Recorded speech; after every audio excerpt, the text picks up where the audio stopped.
اگر کوئی آدمی اس ڈر سے کوئی چیز چھپاتا ہے کہ اس کو نظر نہ لگ جائے، جیسا کہ دودھ یا اس کے علاوہ اور چیزیں،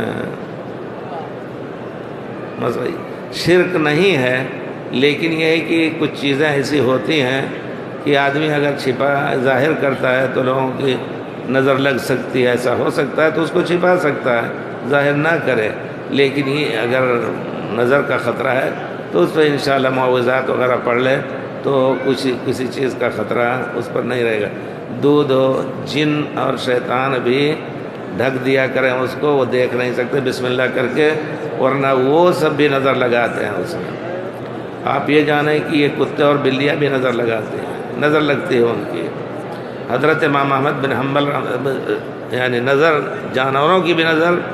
سانپ کی نظر لگتی ہے تو پیٹ کا بچہ گر جاتا ہے، حمل۔ یہ آپ نے حدیث شریف میں سنا ہوگا نا کہ بعض سانپ ایسے ہوتے ہیں کہ اگر وہ دیکھ لیں عورت کو تو عورت کا حمل گر جائے، یہ نظر کا اثر ہوتا ہے۔ نظر کے اندر ایک سمیت، سم کے معنی زہریلی ایک چیز ہوتی ہے، آدمی بغیر قصد کے بھی دوسروں کو لگ جاتا ہے، یہاں تک کہ ماں کی نظر بیٹے کو بھی لگ جاتی ہے۔ تو جب بھی کوئی چیز دیکھے ماشاءاللہ کہہ دے تو انشاءاللہ وہ جاتا رہے گا۔ امام احمد بن حنبل اپنے ساتھ ایک شاگرد کے ساتھ سفر کر رہے تھے،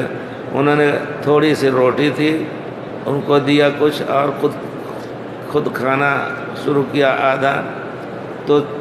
کتا ایک سامنے تھا، اس کو توڑ کے دے رہے ہیں، خود بھی کھا رہے ہیں، اس کو بھی دے رہے ہیں، تو کہہ رہا ہے روٹی تھوڑی ہے آپ کھا لیجئے، کتے کو چھوڑ دیجئے۔ کہا نہیں، اس کی نظر لگ سکتی، فَإِنَّ لَهُ نَفْسًا، اس کی نظر لگ سکتی ہے۔ تو یہ چیز ہونی چاہیے، یعنی واقعی بہرحال ان سب چیزوں کو آدمی خیال میں رکھے تو انشاءاللہ اس کی تدبیر کرتا رہے۔ جی